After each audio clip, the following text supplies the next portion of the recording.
तर सिद्धांत MPSC अकॅडमीमध्ये तुमच्या सगळ्यांचं खूप खूप स्वागत. आपण भारत आणि भारतासोबत लागलेले आहेत ते आपण पाहणार आहोत. भारताची भूमी, त्यानंतर जलसीमा जी कुठे कुठे लागलेल्या आहेत, कोणत्या कोणत्या राष्ट्रांना लागलेल्या आहे याची आपण माहिती पाहणार. त्याच्यानंतर लघु टेकड्या आणि बाह्य म्हणजे बृहत हिमाचल प्रदेश या सगळ्यांची आपण माहिती पाहणार आहोत. तर सगळ्यात पहिले आपण बघू की भारताची मुख्य भूमी ही आशिया खंडाच्या दक्षिणेस म्हणजे 8 अंश आणि 4:28 उत्तर आहे, तर 37.6 आणि 53 उत्तर अक्षांचा आहे. एकूण अक्षवृत्तीय विस्तार हा 29.225 असा आहे. तर 68.733 पूर्व ते 97.2447 हा पूर्व रेखावृत्त पसरलेला आहे. रेखावृत्तीवर जे प्रश्न आहे ते विचारले गेले आहेत. पहिले एकूण रेखावृत्ती विस्तार हा 29.1714 असा आहे. भारताचे प्रमाण वेळ हे 82.1/2 पूर्व आहे आणि ही रेखा उत्तर प्रदेश, मध्य प्रदेश, छत्तीसगड, ओडिसा, आंध्र प्रदेश या राज्यातून जाते. भारत हा अक्षवृत्तीय उत्तर गोलार्धात आहे आणि रेखावृत्तीनुसार पूर्व गोलार्धात आहे. पृथ्वीच्या प्रमाण वेळेच्या 5.5 तास भारत हा पुढे आहे. आता कर्कवृत्ताचा प्रश्न हा तर 100% आलेला आहे की कर्कवृत्तामध्ये कोणकोणते राज्य गेलेले आहेत. तर बघा, कर्कवृत्त भारताच्या मध्य भागातून जातो, जसं गुजरात, राजस्थान, छत्तीसगड, मध्य प्रदेश, झारखंड, पश्चिम बंगाल, त्रिपुरा आणि मिझोरम. तर अशा प्रकारचे भारताचे दक्षिण टोक विषुववृत्तापासून 875 किलोमीटर अंतरावर आहे आणि भारताची पूर्व पश्चिम लांबी हे 2933 म्हणजे 2933 किलोमीटर असून तर उत्तर दक्षिण ही लांबी 3214 किलोमीटर आहे. ही जी माहिती आहे खूप महत्त्वाची आहे, पाठ केली पाहिजे. याचे जे आकडे आहेत ते पूर्ण पाठ केले पाहिजे. यानंतर आपण पाहणार आहोत की भारताची जलसीमा. तर भारताची जलसीमा आपल्याला दिसून येते की भारताच्या मुख्य भूमीच्या किनारपट्टीची जी लांबी आहे ते 6100 किलोमीटर आहे, तर बेटाच्या समावेशासह एकूण समुद्री किनारपट्टीची जी लांबी आहे ते 7516.6 किलोमीटर आहे, तर अंदाजे 7517 किलोमीटर आहे. भारताची जी जलसीमा किनाऱ्यापासून 12 नॉटिकल मैल लांबीची आहे. भारतात सर्वाधिक किनारपट्टी गुजरात राज्याला लाभलेली आहे. याचा जो पण क्रम हा आपल्या परीक्षेला विचारला गेलेला आहे की भारताची जे गुजरातचा म्हणजे क्रम जे आहे ते कुठे कुठे समुद्रकिनाऱ्यात जास्त प्रमाणामध्ये कमी प्रमाणात लागलेला आहे. जसं भारतात सर्वाधिक किनारपट्टी गुजरात राज्याला लाभलेली आहे, त्यानंतर आंध्र प्रदेशाचा क्रम लागतो. भारताच्या समुद्र किनारा दंतुर स्वरूपाचा आहे आणि भारतास अरबी समुद्रात तेल खनिज उत्खनन करण्याची परवानगी दिलेली आहे. भारताच्या दक्षिण बाजूस हिंदी महासागर आहे आणि पश्चिम बाजू अरबी समुद्र, तर पूर्वेस बंगालचा उपसागर आहे. समुद्र मार्गे श्रीलंका हा भारतात सर्वात जवळचा आहे आणि मन्नार आखात पाल्कचा उपसागर, पाल्कच्या समुद्री धुनीमुळे श्रीलंका भारतापासून वेगळा झालेला आहे. भारत मालदीव यांच्यामध्ये अरबी समुद्र हा देश आहे, तर भारताचे बेटे असलेले अंदमान समुद्र आहे आणि नंतर समुद्र भूसीमा अशा दोन्ही स्वरूपाची सीमा लागू आहे. यानंतर आपण पाहतोय की आपल्या भारताची जी भूसीमा आहे ते कोणकोणत्या राष्ट्रासोबत जुळली. भारताची जी भूसीमा आहे ते एकूण 15,200 किलोमीटर पर्यंत लागलेली आहे. तर एकूण 7 राष्ट्रांना भारताची भूसीमा लागलेली आहे. यामध्ये बांगलादेश, पाकिस्तान, चीन, म्यानमार, नेपाळ, भूतान आणि अफगाणिस्तान या देशांना भारताची भूसीमा लागलेली आहे. सगळ्यात पहिले आणि सगळ्यात मोठ्या प्रमाणामध्ये हे बांगलादेशला लागली आहे, जे 4096 किलोमीटरची आहे आणि सगळ्यात कमी अफगाणिस्तान म्हणजे 80 किलोमीटरची आहे. याचा क्रम जो आहे तो विचारला जाऊ शकतो. जसं बांगलादेशच्या नंतर पाकिस्तान, चीन, म्यानमार, त्यानंतर नेपाळ, भूतान आणि अफगाणिस्तान हा त्याचा एकामागे एक क्रम आहे उतरत्या क्रमाने. त्यानंतर भारतातील जे राज्य आणि शेजारील देश बघू.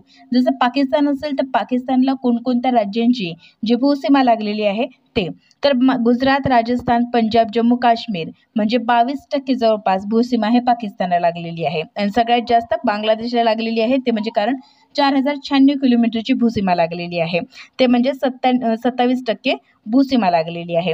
अफगाणिस्तानला फक्त जम्मू काश्मीरची भूसीमा लागलेली आहे. त्यानंतर चीनला जम्मू काश्मीर, हिमाचल प्रदेश, उत्तराखंड, सिक्कीम, अरुणाचल प्रदेशची लागलेली आहे. नेपाळला उत्तराखंड, उत्तर प्रदेश, बिहार, पश्चिम बंगाल आणि सिक्कीम. भूतानला पश्चिम बंगाल, सिक्कीम, आसाम, अरुणाचल प्रदेश. म्यानमारला अरुणाचल प्रदेश, नागालँड, मणिपूर आणि मिझोरम. बांगलादेशला मिझोरम, त्रिपुरा, त्यानंतर आसाम, मेघालय आणि बंगालची लागलेली आहे.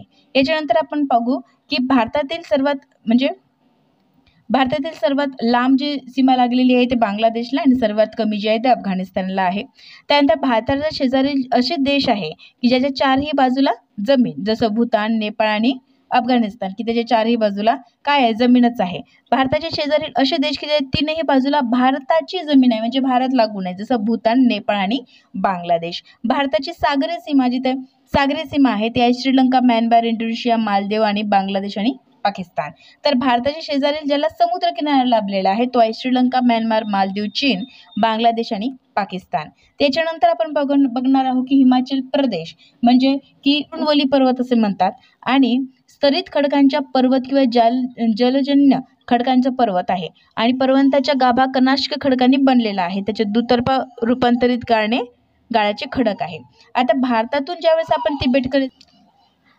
तिबेटकडे जाताना हिमालयाचे खालील रंगा लागतात, जसं शिवालिक किंवा उपहिमालय, त्याच्यानंतर लघु हिमालय आणि हिमाद्री किंवा बृहत ग्रेटर हिमालय. सगळ्यात पहिले शिवालिक टेकड्या आपण बघू किंवा शिवालिक जे उपहिमालय आहे ते आपण बघू. त्याचे वैशिष्ट्य जे आहे ते एक्झाममध्ये विचारलं आहे की त्याची लांबी रुंदी किती आहे, तिथे कोणकोणते प्रकारचे जे ठिकाण आहे ते ठिकाण आहे ते आपण हे बघणार आहोत. की ही सर्वात कमी उंचीची पर्वतरांगा आहे आणि मृदेची सर्वात जास्त झीज झालेली आहे. सर्वात तरुण भागात होते, म्हणजे सर्वाधिक झीज हिमालयाच्या या सर्वात तरुण भागात होते असं म्हटलेलं आहे. त्यानंतर सरासरी जी उंची आहे ते 900 ते 1000 मीटरपर्यंत आहे आणि रुंदी 10 ते 50 किलोमीटरपर्यंत आहे. या रांगेस नद्यांनी अनेक ठिकाणी छेदले आहे, त्यास पश्चिमेकडे डून असे म्हणतात. म्हणजे एकंदरीत नद्या जास्त प्रमाणामध्ये आहे. देहरादून, कोटलीदून व पूर्वेकडे द्वार असे म्हणतात, जसं की हरिद्वार. म्हणजे या रांगेच्या दक्षिणकडे कंकर आणि तराईचे मैदान आहे. कंकर आणि तराईचे मैदान आपण हे पुढे पाहणारच आहोत की कंकर आणि तराईचे मैदान म्हणजे काय होते. आता दुसऱ्या नंबरला आहे की लघु हिमालय, मध्य लेसर हिमालय त्याला म्हणतात. त्याचेही वैशिष्ट्य हे परीक्षेमध्ये विचारले जातात. याची सरासरी रुंदी ते 80 किलोमीटरपर्यंत आहे आणि उंची 4000 ते 5000 मीटर पर्यंत उंच आहे. तर नैसर्गिक सौंदर्य याला लाभलेलं आहे. त्यामध्ये अनेक आकर्षक ठिकाणी मसुरी, नैनिताल, रानीखेत, दार्जिलिंग आणि काश्मीर खोरे आणि काठमांडू खोरे ही आहे. प्रश्न येऊ शकतो की काश्मीर खोरे आणि काठमांडू खोरे हे कोणत्या हिमालयमध्ये येते, लेझरमध्ये येते, शिवालिकमध्ये येते किंवा लघु हिमालयमध्ये येते. तर यातील पर्वत उत्तराकडील गवताळ प्रदेशात काश्मीरमध्ये मर्ग असे म्हणतात. म्हणजे जे कुठे गवताळ प्रदेश असेल त्याला मर्ग म्हणजे जसं सोनमर्ग आणि गुलमर्ग तिथे ठिकाण आहे. गढवाल हिमालयात यास बुग्याल आणि पयार म्हणतात आणि झेलम, बियास नद्यांच्या दरम्यानची पीरपांजल ही पर्वतरांग लेझर हिमालय. म्हणजे झेलम आणि बियास या दोन जर नद्या जात असेल तर त्याच्या मधात हे पीरपांजल पर्वतरांगा आहे आणि सर्वात लांब रांगा आहे असं म्हटलेलं आहे. धौलधारू, नागतिंबा, महाभारत, मसूर या पर्वतरांगाही आहे. या पर्वतरांगा कोणत्या हिमालयमध्ये येते या असा प्रश्न येऊ शकतो. त्यानंतर बृहत हिमाद्री आणि ग्रेटर हिमालय. आता हे जे आहे या दोन्हीपेक्षा काय सगळ्यात उंच प्रमाणामध्ये आहे, म्हणून सर्वाधिक उंची म्हणजे 6000 मीटर उंची आहे. जगातील सर्वोच्च उंच आहे ज्याला एव्हरेस्ट म्हणजे 8848 मध्ये जे एव्हरेस्ट जे उंचीचं मीटर आहे ते आहे. त्यानंतर या पर्वतमध्ये सागरमाथा असे म्हणतात आणि इतर नंदादेवी, नंगा पर्वत हे पण आहेत. तर हे झालं बाह्य हिमालय काय आहे. तर बघा इथं आपल्याला बाह्य हिमालय दिसून येते की या काराकोरम, जास्कर, लडाख पर्वतरांगा आहेत. माउंट K2 आणि गॉडविन ऑस्टिन हे जगातील द्वितीय क्रमांकाचे जे शिखर आहे ते बाह्य हिमालय यामध्ये आहे. त्यानंतर काराकोरम पर्वतरांगे हे भारतातील सर्वोच्च शिखर आहे. सध्या पाक व्यक्त काश्मीरमध्ये आहे. याला शीत वाळवंट असेही म्हटले जातात. सध्याचे म्हणजे कैलास पर्वत सध्या चीनने बळकावलेल्या तिबेटमध्ये असून या ठिकाणी मानस सरोवर हे प्रसिद्ध धार्मिक ठिकाणही आहे. तर हे प्रश्न येऊ शकतो की मानस सरोवर कोणत्या हिमालयमध्ये आहे, तर ते बाह्य हिमालय, ट्रान्स हिमालयमध्ये आहे. शिखर आणि पर्वतरांगा असा प्रश्न येतो की जसं माउंट एव्हरेस्ट हे ग्रेटर हिमालयमध्ये आहे, कांचनगंगा हे सिक्कीम हिमालयमध्ये आहे, मनसालू बृहत हिमालयमध्ये आहे, मकालू बृहत हिमालयमध्ये आहे, K2 हे काराकोरममध्ये आहे, धौलगिरी बृहत हिमालयमध्ये आहे, नंगा पर्वत आणि हे बृहत हिमालयमध्ये आहे. त्यानंतर आपण पूर्वांचल काही प्रदेश आहेत किंवा पूर्वांचलच्या टेकड्या आहेत त्या आपण बघू. जसं यात पूर्वांचलमध्ये गारो, खासी, जेतिया या आसामकडल्या आहेत, त्याबरोबर पूर्व विभागाकडल्या आहेत रांगा आणि भारत म्यानमार दरम्यान पतकोई लुशाई पर्वतरांगा आहेत. या पर्वतरांगा भारत आणि म्यानमार दरम्यान आहे. याचा जो उतार आहे किंवा याचा जो विस्तार आहे तो उत्तरेकडून दक्षिणेकडे झालेला आहे आणि उंची जी आहे ती दक्षिणेकडे कमी होत आहे. तर हिमालयाच्या जे प्रमुख खिंडी आपण बघणार आहोत. सगळ्यात पहिली खिंडी म्हणजे काय की दोन डोंगराच्या मधातला जो खुष्कीचा मार्ग असतो त्याचा खिंडी असे म्हणतात की थोडीफारशी जागा. शिपकीला खिंड आहे, म्हणजे शिपकीला खिंड कुठे आहे तर हिमाचल प्रदेशमध्ये. याचाही प्रश्न एक्झाममध्ये येतो. त्यानंतर तिबेट हिमालय मार्ग जातो. भारतातून लॉसा म्हणजे ती कुठे आहे तिबेटला पर्यंत जाणारा मार्ग हा नथुला खिंडीतून म्हणजे सिक्कीममधून जातो. लडाखच्या उतारावरील खिंड म्हणजे कुठे आहे जम्मू काश्मीरला.